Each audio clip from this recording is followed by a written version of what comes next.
Shalom, shalom, bien-aimés de Dieu, shalom. Bienvenue à votre émission Plateau charismatique.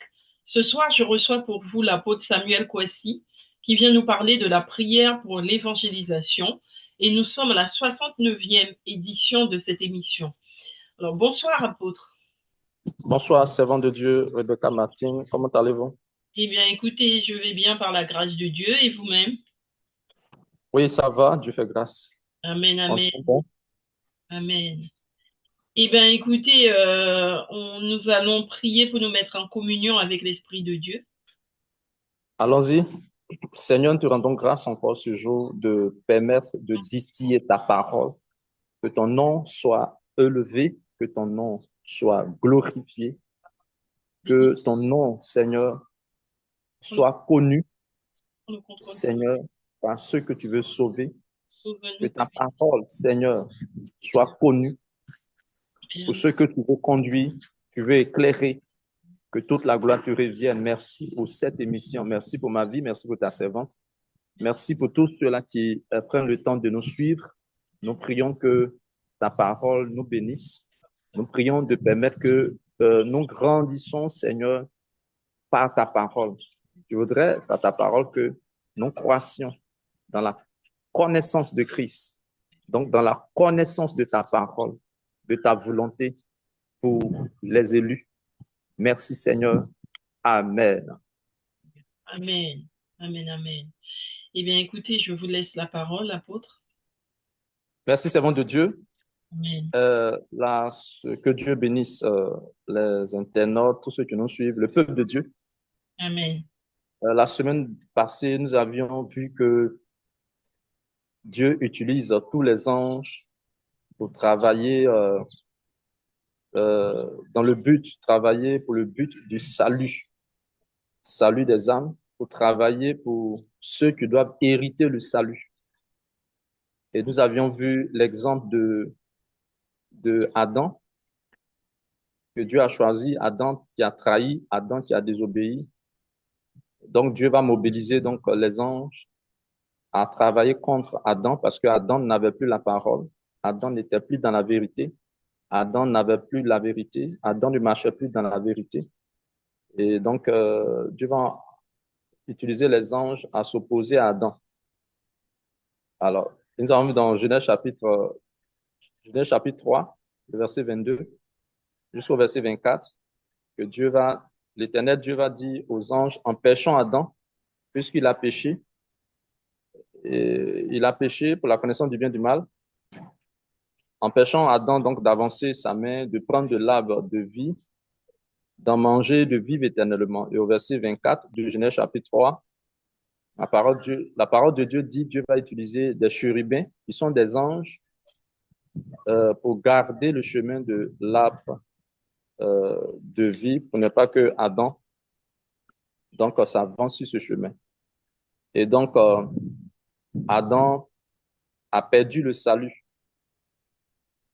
Donc, ces anges-là s'opposaient à Adam Mhm. parce qu'Adam n'était plus dans la vérité. Et donc, nous avons dit que tous les anges donc travaillent pour le salut des âmes. Dieu les envoie auprès de ceux qui doivent hériter le salut. Et on ne peut avoir le salut que par la parole de vérité qui est prêchée, par la parole, par en fait l'évangile qui est prêché. Et nous avons vu dans Hébreux chapitre 1, verset 14, que les anges sont donc des esprits, ils sont tous des esprits au service de Dieu, envoyés pour exercer un ministère en faveur de ceux qui doivent hériter le salut. Mhm. Voilà, en faveur de ceux qui doivent hériter le salut. Et aujourd'hui, on va un peu approfondir euh, pour dire que les anges sont appelés, puisque les anges travaillent avec la parole de Dieu. Nous avions vu que dans Genèse chapitre 3, verset 24, on peut lire cela. On voit que les anges dans le jardin, les anges qui étaient dans le jardin d'Éden, Genèse combien? chapitre 3, le verset 24, Ah, chapitre 3. ils agitent une épée flamboyante.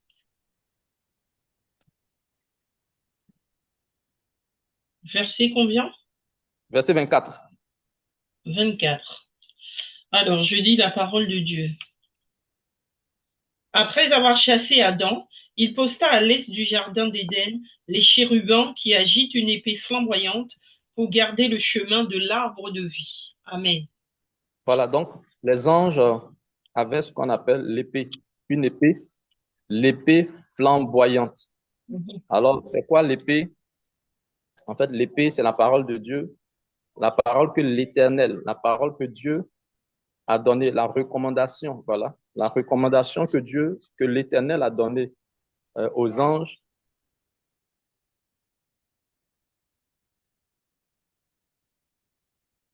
Alors là, je crois qu'il y a un petit problème de réseau, que l'apôtre a un petit problème de réseau.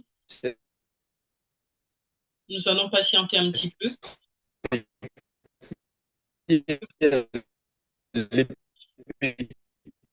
On vous entend pas bien, apôtre. Je crois que vous avez un problème de réseau, hein. Alors, c'est pas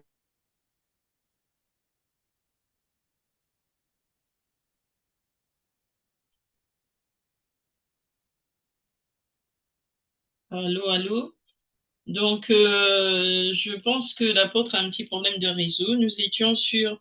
euh, il était en train de faire un résumé de ce qui a été fait la semaine dernière sur les anges, à savoir que Dieu utilise les anges pour garder le jardin d'Éden.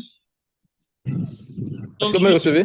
oui, là, je vous vois. Vous aviez un petit problème de connexion. Ah oui, en fait, je recevais un appel entrant. Ah, parce que vous étiez figé. Oh oui, je recevais un appel entrant. J'espère que vous me recevez maintenant, hein. Si, on vous reçoit. OK, donc nous disions que euh, donc les anges avaient une épée, donc agitent une épée. Voilà, donc la parole dit que les anges, les chérubins agitent une épée flamboyante. Mais l'épée, en fait, c'est la parole de Dieu. Au verset 22 de Genèse chapitre 3, l'Éternel a dit aux anges, empêchons Adam, empêchons-le. Donc cette parole de l'Éternel était une recommandation. Donc c'est cette parole qui est appelée épée. Selon Éphésiens chapitre 6, le verset 17, qui dit que l'épée de l'esprit, c'est la parole de Dieu.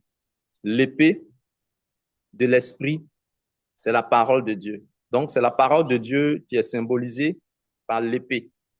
D'accord? Et donc, cette épée-là, c'est la parole de Dieu. Et la parole de Dieu est la lumière. La parole de Dieu est la lumière.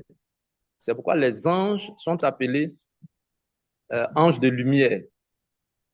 Ouais, on va lire. Mais Satan n'est plus un ange de lumière.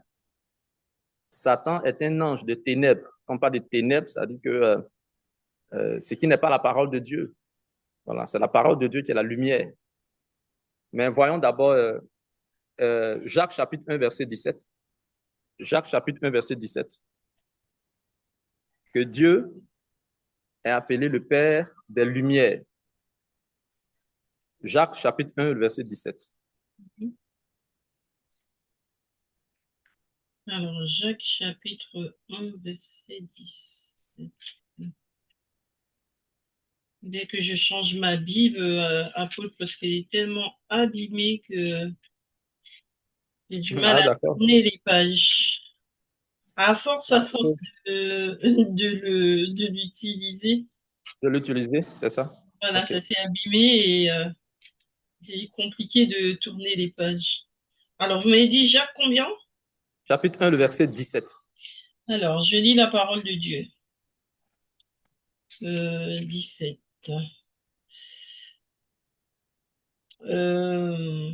Je vois pas le 17. Alors, tout bienfait et tout don parfait viennent d'en haut. Ils descendent du Père des Lumières, en qui il n'y a ni changement, ni l'ombre d'une variation. Amen. Donc, ici, Dieu est appelé le Père des Lumières. Donc, tout don parfait vient d'en haut. Donc, en fait, vient de Dieu. D'en haut, ça veut dire que ça vient de Dieu, qui est le Père. Donc, il vient d'en haut, du Père des Lumières. Donc, Dieu est appelé Père des Lumières. Père des Lumières. Parce que c'est Dieu qui a la lumière, c'est Dieu qui a la parole. Il est la parole. Donc, il est la lumière. Donc, le Père des Lumières. Donc, il y a ceux-là qu'on appelle les lumières. Les, les hommes de Dieu qui ont la parole de Dieu, l'évangile, sont des hommes de lumière.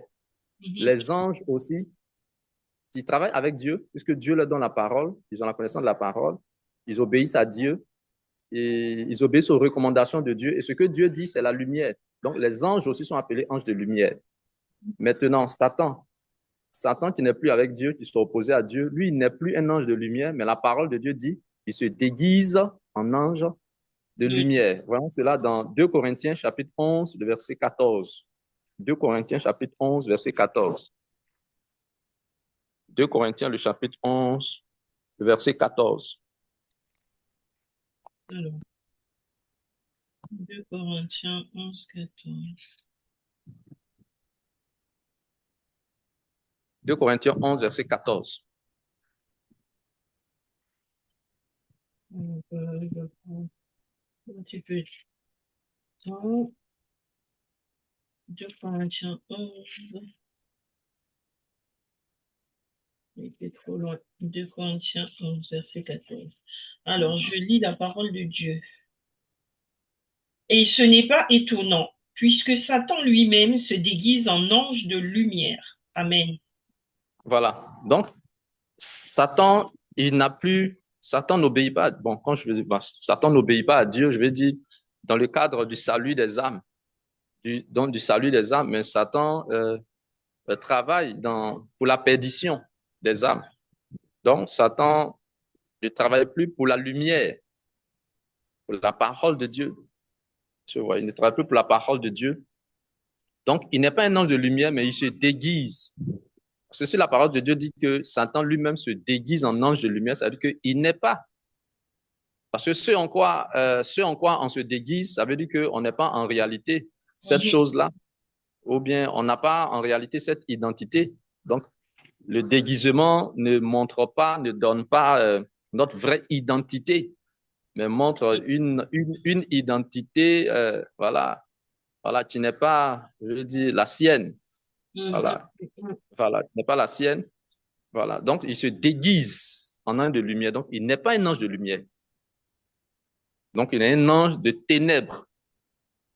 Maintenant, les anges, voilà, la parole de Dieu que les anges, on a vu dans un Hébreu chapitre 1, verset 14, que les anges, là, Dieu les envoie pour exercer un ministère en faveur de ceux qui doivent hériter le salut. C'est pourquoi l'apôtre Paul va dire, parce que qu'est-ce que nous devons faire? Nous devons avoir la parole et puis prêcher l'évangile. Mhm. Prêcher l'évangile, prêcher Mais, l'évangile. mais je voulais préciser aussi, apôtre, dans l'évangile de Matthieu, Matthieu 5, verset 14, il est dit aussi que nous sommes la lumière du monde. Donc nous sommes aussi des lumières.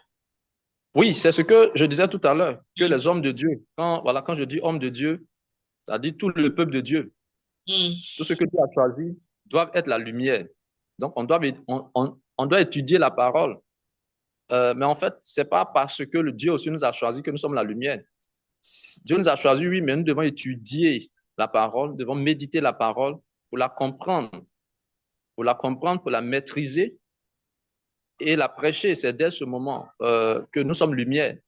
Parce qu'on n'est pas lumière simplement parce que Dieu nous a choisi. On est lumière, oui, Dieu nous a choisi, mais de deux, on doit connaître la parole.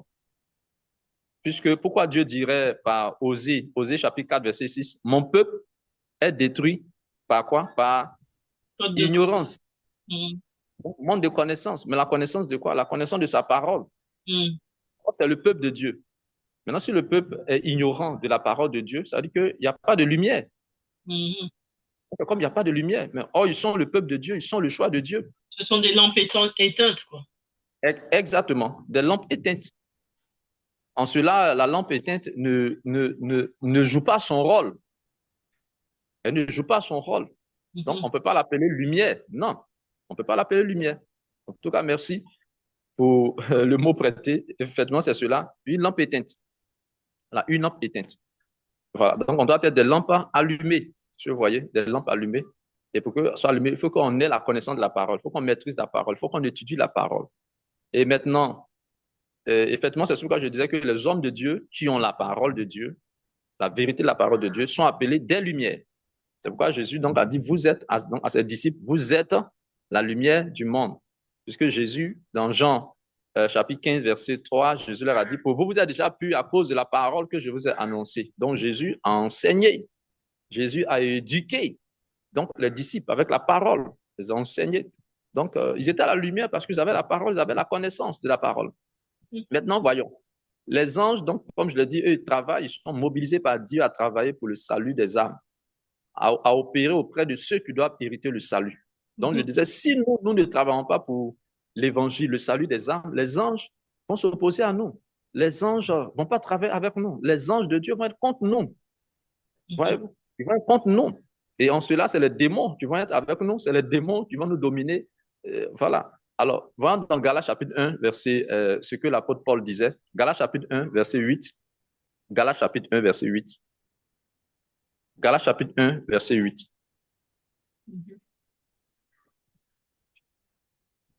Alors, Galates 1, verset 8. Je lis la parole de Dieu. Verset 8. Mais si quelqu'un, même nous, ou même un ange venu du ciel, vous annonçait un évangile différent de celui que nous avons prêché, qu'il soit maudit. Amen.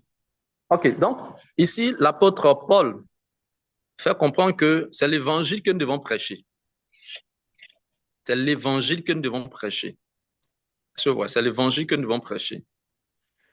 Et on va voir un autre verset pour dire que si nous ne prêchons pas l'évangile, nous sommes maudits.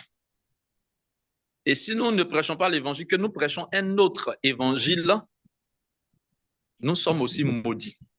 Et l'apôtre Paul ajoute que même si un ange qui vient du ciel, il prêche un autre évangile, qu'il soit maudit. D'ici un ange prêche un autre évangile. Donc, l'ange n'est pas, un ange de Dieu n'est pas appelé à prêcher un autre évangile. L'ange est obligé de travailler dans le message de l'évangile pour le salut des âmes. Les hommes que Dieu a choisis doivent travailler dans le but du salut des âmes, travailler dans le but de l'évangile. Dès l'instant où nous tous, nous ne travaillons pas pour ce but, nous sommes des maudits. Nous sommes maudits. Nous sommes maudits. Donc, c'est pourquoi Dieu voudrait qu'on évangélise, qu'on prêche. Maintenant, pour prêcher, il faut qu'on ait la maîtrise de la parole. Il faut qu'on comprenne la parole. Il faut qu'on comprenne la parole. On va voir, voilà, quelques anges qui ont travaillé dans le but, voilà, mais du salut. On va voir, lorsque Jésus-Christ, bon, lisons d'abord 1 Corinthiens chapitre 9, verset 16, où l'apôtre Paul disait, malheur à moi si je n'annonce pas l'évangile. Donc là même, il ne dit même pas même prêcher un autre évangile. Hein. Il dit, s'il n'annonce pas l'évangile, il est maudit. 1 Corinthiens chapitre 9, verset 16. Chapitre 9.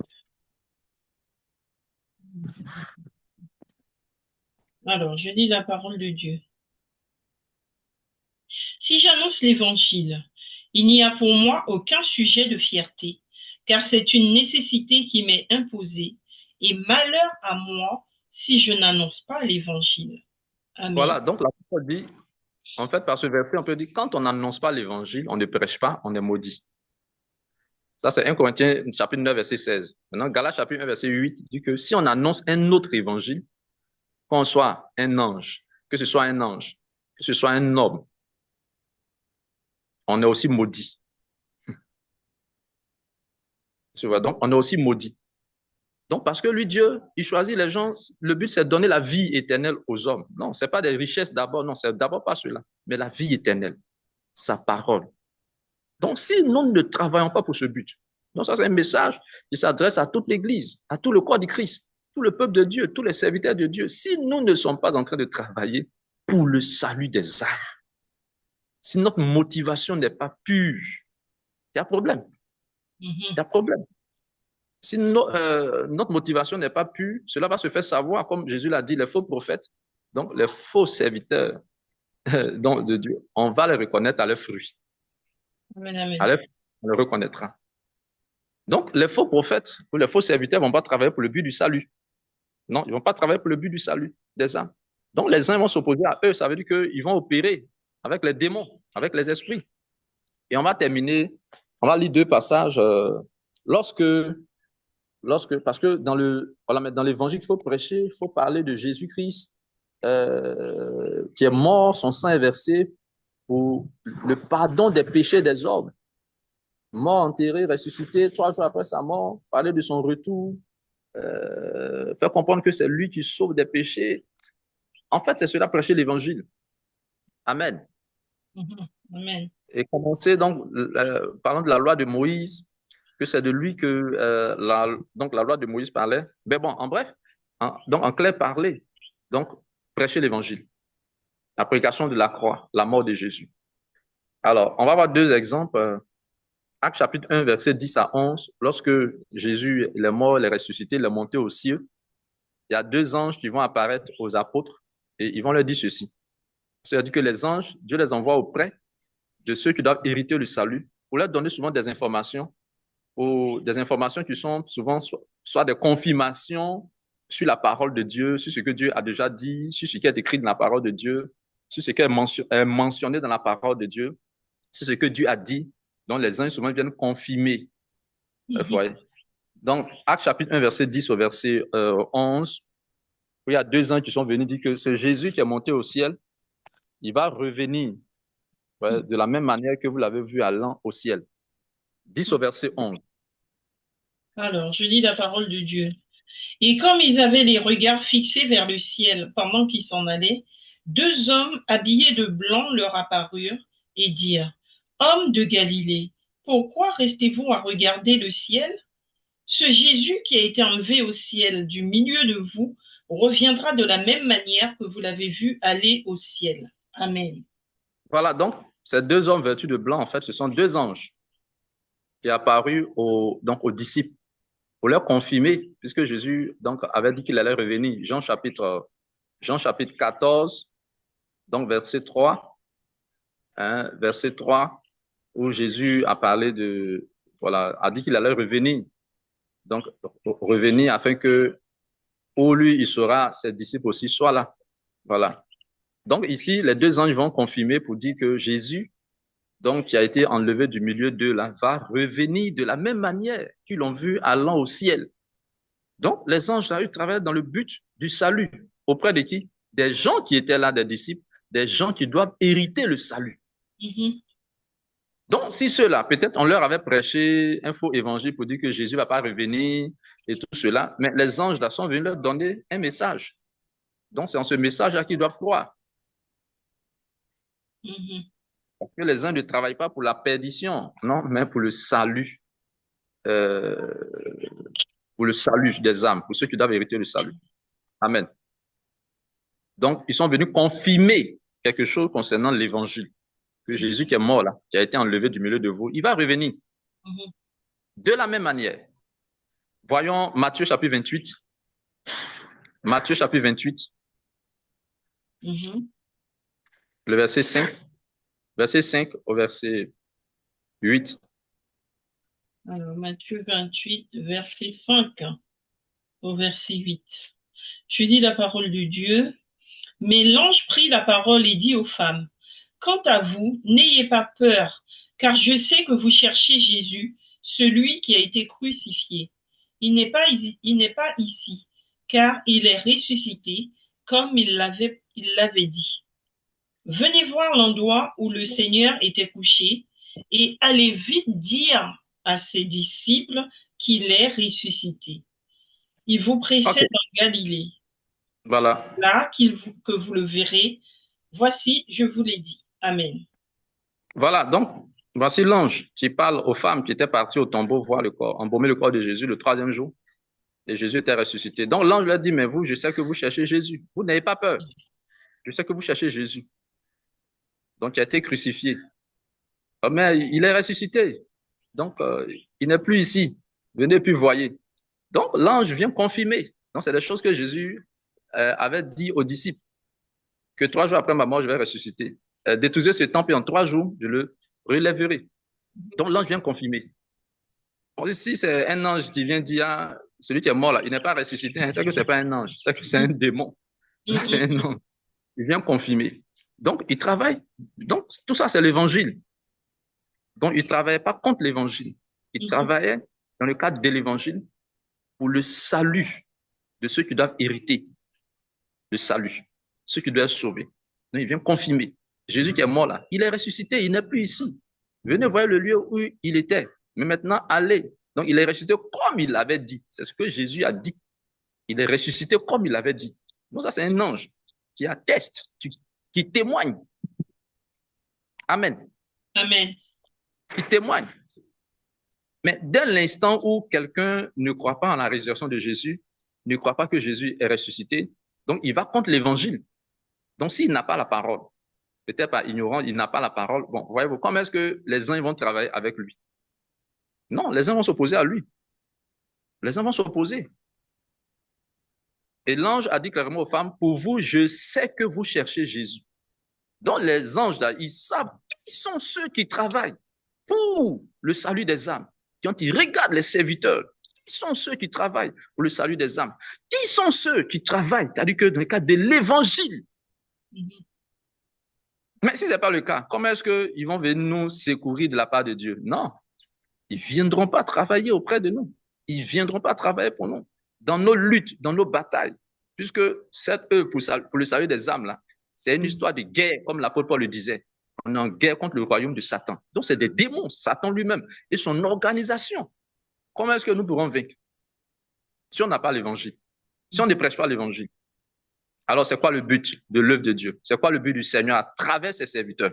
C'est le salut des âmes. C'est l'évangile. C'est l'évangile, c'est l'évangile. Prêchez l'évangile. Prêchez l'évangile. Amen. Amen. Voilà, je voudrais m'arrêter là pour aujourd'hui et nous allons prier. Amen. Amen. Voilà. Il n'y a pas de questions? Non, ça va. OK. Nous allons dire merci au Seigneur pour sa parole qui nous aide vraiment à travailler pour le salut des âmes, l'évangile, qui nous aide, nous montre comment nous devons évangéliser, prêcher l'évangile qui nous aide face à l'adversité des démons, face à l'adversité de Satan, du diable qui nous aide, qui nous aide. Nous prions le Seigneur. Seigneur, nous te rendons grâce pour ta parole. Merci pour ce moment. Merci pour ce temps. Nous te prions, Seigneur. Nous te rendons grâce pour ce moment, pour ta parole. Tu nous as enseigné que les anges travaillent pour le salut des âmes. Ils travaillent dans le but de l'évangile. Ils ne travaillent pas contre l'évangile. Ils travaillent dans le but de l'évangile. Et les hommes que tu as choisis, l'église que tu as choisie, ton peuple que tu as choisi, doit aussi travailler dans le but du salut des âmes, dans le but de l'évangile. De l'évangile. C'est pourquoi les anges sont aussi appelés anges de lumière, parce qu'ils ont la parole. Et les hommes aussi que tu choisis doivent être appelés, oui, hommes de lumière, ayant ta parole de vérité pour la distiller, pour la prêcher. C'est pourquoi toi, Dieu, tu as appelé, selon Jacques chapitre 1, verset 17, le Père des lumières. Parce que ceux qui travaillent avec toi, ceux qui sont à ton service, doivent manifester cette lumière, la parole, l'évangile pour le salut des âmes. Nous prions que le pouvoir des ténèbres, de l'ignorance soit vaincu. Nous prions de nous aider à maîtriser l'évangile, ta parole, Seigneur, pour la distiller, pour la prêcher, selon tes orientations, au nom de Jésus. Et que les anges soient mobilisés et travaillent avec nous. Que les anges soient mobilisés et travaillent avec nous. Au nom puissant de Jésus. Dans Matthieu chapitre 24, le verset 31, ta parole déclare que toi, le Fils de l'homme, Jésus-Christ, tu enverras tes anges avec la trompette retentissante et ils rassembleront les élus. Donc, les anges vont travailler à rassembler les élus, à rassembler les élus, convaincre, Seigneur, les élus, pour les rassembler autour de ta parole de vérité. Oui, pour leur salut.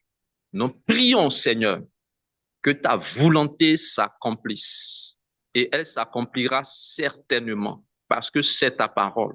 parce que c'est ta parole. Et donc de comprendre cette parole et de nous aligner, de nous conformer à la véracité de ta parole, la vérité de ta parole, afin que nous soyons sauvés. Tu veux que nous évangélisons. C'est pourquoi nous devons maîtriser la parole. Nous devons comprendre la parole, comprendre ta volonté, comprendre, Seigneur, ton but à travers l'évangélisation. Au nom de Jésus, que toute la gloire te revienne. Paul disait, malheur à moi si je n'annonce pas l'évangile. Seigneur, et qu'il soit maudit celui-là qui annoncerait un autre évangile, même si c'est un ange. Aide-nous, Seigneur, à être sauvés de la malédiction en prêchant que l'évangile, en prêchant que l'évangile, en prêchant que l'évangile, que l'Église prêche, l'évangile, tes serviteurs, tes servantes prêchent l'évangile dans le nom puissant de Jésus. Nous avons prié. Amen. Amen, amen. Amen. Et je vous remercie, apôtre, pour ce temps de prière et d'évangélisation que nous Gloire au avons Seigneur. porté devant le peuple de Dieu. Et je remercie tous les téléspectateurs qui nous ont suivis et qui suivront encore cette émission. Vraiment que le Seigneur vous bénisse. Je vous invite à continuer à prier avec ces temps de prière, de les reprendre un à un et de prier avec. Et puis, je vous dis à bientôt, apôtre. À bientôt, servant de Dieu. Soyez bénis. Amen. Demeurez bénis. Amen.